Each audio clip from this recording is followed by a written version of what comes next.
Dans Apocalypse 1,4, nous lisons de la part des 7 esprits qui sont devant son trône. Et encore dans Apocalypse 3,1, voici ce que dit celui qui a les 7 esprits de Dieu et les 7 étoiles. Puis dans Apocalypse 4,5, devant le trône brûlent 7 lampes ardentes qui sont les 7 esprits de Dieu.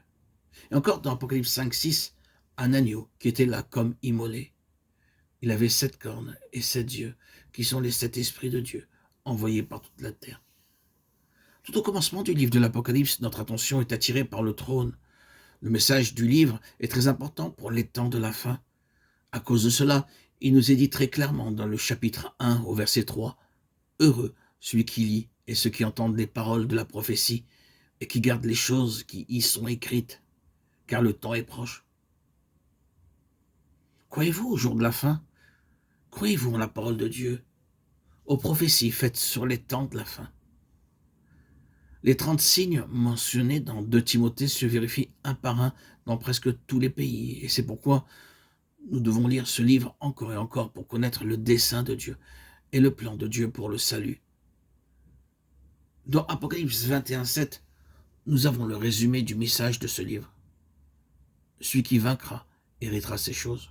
Je serai son Dieu et il sera mon fils. Au fur et à mesure que nous méditons, nous entrons dans le cœur de Dieu et nous voyons combien Dieu veut nous donner toutes choses de la nouvelle création et non celle de la vieille création. Puis je vis un nouveau ciel et une nouvelle terre, car le premier ciel et la première terre avaient disparu et la mer n'était plus. Apocalypse 21:1. Toutes les choses de la nouvelle création nous ont été offertes par notre bien-aimé Sauveur. Non seulement il nous les a offertes, mais il nous dit comment vaincre. C'est pourquoi notre attention est attirée sur les 7 esprits cités au commencement du livre de l'Apocalypse. Quelques-uns peuvent dire, comment pouvons-nous, nous stupides et faibles humains, nous hisser à une position aussi élevée? Croyez-vous que Dieu est miséricordieux, tendre et bon, et qu'il veut nous élever pour partager son trône?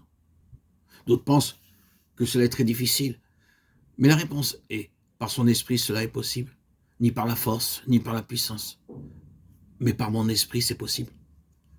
Si nous permettons au Saint-Esprit de travailler en nous pleinement, librement, profondément et complètement, nous serons de ce fait préparés pour partager le trône de Dieu en tant que roi, pour régner avec lui sur son trône. Les mots « cet esprit » sont répétés 4 fois, Apocalypse 1,4, 4,5, 3,1 et 5,6. Nous pouvons diviser l'œuvre du Saint-Esprit en 4 groupes, chaque groupe ayant 7 parties. 7 noms ont été donnés dans la Bible au Saint-Esprit. L'Esprit de sainteté, l'Esprit éternel, l'Esprit de vérité, le Consolateur, l'Esprit du Fils, l'Esprit de force, d'amour et de sagesse, l'Esprit d'onction. Ces 7 noms nous disent quelle est la principale fonction de l'œuvre du Saint-Esprit dans nos vies.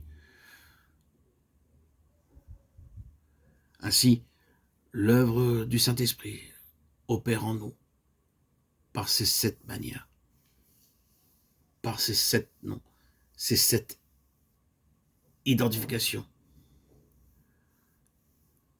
Ainsi, s'accomplit les 7 œuvres apparentes du Saint-Esprit dans nos vies. Œuvre qui peut être vue par nos amis, nos ennemis, nos voisins, les étrangers, des parents ou des croyants. Cela ne peut pas être caché. Ce travail nous est montré clairement dans Romains 8,9. Pour vous, vous ne vivez pas selon la chair, mais selon l'Esprit, et du moins l'Esprit de Dieu habite en vous.